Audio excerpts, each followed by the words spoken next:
सोलापूर महानगरपालिका सार्वत्रिक निवडणुकांच्या रणधुमाळीला सुरुवात झाली असून सोलापुरात महाराष्ट्र नवनिर्माण सेनेकडे इच्छुकांची अर्ज घेण्यासाठी गर्दी झाल्याचे पाहायला मिळत आहे। महाराष्ट्र नवनिर्माण सेनेकडे देखील यंदा मोठा ओढा असल्याचे एकूणच पाहायला मिळत आहे। महाराष्ट्र नवनिर्माण सेनेचे अध्यक्ष राज ठाकरे यांच्या स्वप्नातील महाराष्ट्र घडवण्यासाठी तसेच सोलापूर शहरांचा सर्वांगीण विकास साधण्याकरिता महाराष्ट्र नवनिर्माण सेना संपूर्ण ताकदीने महापालिका निवडणूक लढविणार असून आतापर्यंत एकूण 20 इच्छुक उमेदवारांनी अर्ज नेले असून 20 डिसेंबर या विहित कालावधीमध्ये अर्ज भरून द्यावे अशी माहिती जिल्हाध्यक्ष विनायक महेंद्रकर यांनी प्रसिद्धी माध्यमांना दिली आहे। महाराष्ट्र नवनिर्माण सेना प्रणित महाराष्ट्र नवनिर्माण शिक्षक सेनेचा मी जिल्हाध्यक्ष प्रकाश कोळी। तर आज मनसेच्या संपर्क कार्यालयामध्ये सोलापूर महानगरपालिकेची सार्वत्रिक निवडणूक लागलेली आहे। त्यासाठी मी माझ्या प्रभाग क्रमांक 23 सलगरवाडी, आदित्यनगर, माशाळवस्ती, सोरेगाव या प्रभागातून इलेक्शन लढवण्यासाठी मी इच्छुक आहे आणि आमचे राजसाहेब आणि उद्धव ठाकरे साहेब यांची युती झाल्यामुळे आमच्या कार्यकर्त्यांना प्रचंड बळ मिळालेलं आहे आणि येत्या 2 ते 3 महिन्यामध्ये मनसे आणि उद्धव ठाकरे साहेबांची शिवसेना पक्ष याला चांगले दिवस येणार आणि महापालिकेमध्ये आमची सत्ता आल्याशिवाय राहणार नाही आणि मनसेचं सुद्धा यावेळेला महापालिकेमध्ये आम्ही खातं उघडल्याशिवाय राहणार नाही।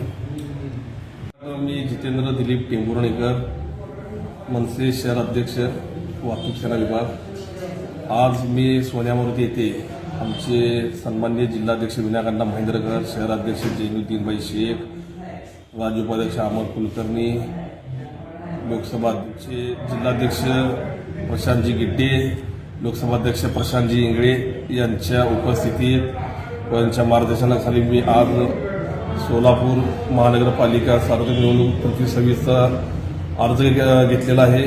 मी प्रभाग क्रमांक 7 मधून इच्छुक आहे व प्रभाग क्रमांक 7 मध्ये आपण केलेल्या कामाची पावती ही जनता नक्की देईल असा मी विश्वास बाळगतो। या 50% कारभार आता महिलांच्या हातात जात आहे आणि त्यातल्या त्यात मी 1993-94 पासून सन्माननीय राजसाहेब ठाकरे यांच्या विचाराशी निगडीत होऊन भारतीय विद्यार्थी सेनेपासून शिवसेनेपासून मी कामाची सुरुवात केली।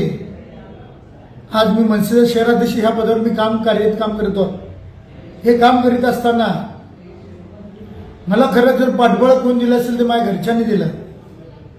आज ते स्वतःहूनच ते देखील राजसाहेबांना खूप मानतात। ते स्वतःहून म्हणले की ह्या इलेक्शनला मी उभारणार। तर मी माझ्या मनातून ही राजकारणात मी उभारण्याचा विचार काढून आज त्यांना मी उभा करीत आहे। कारण आमच्या भागातील किंवा सोलापुरातील असंख्य खूप समस्या आहेत त्या आणखी सुटलेल्या नाहीत। आता ही समस्या सुटण्याकरिता महिलांचा देखील हातभार तेवढंच लागणार आहे। तरी मी नौशाद शेख यांना मी मनापासून शुभेच्छा देतो की त्यांनी मनसेची पहिली उमेदवाराची मागणी आज आमचे मनसे संपर्क कार्यालय सोनेमारुती इथे येऊन केली। त्याबद्दल मी त्यांच्या पुढील वाटचालीस मी शहराध्यक्ष नात्याने मी त्यांना शुभेच्छा देतो।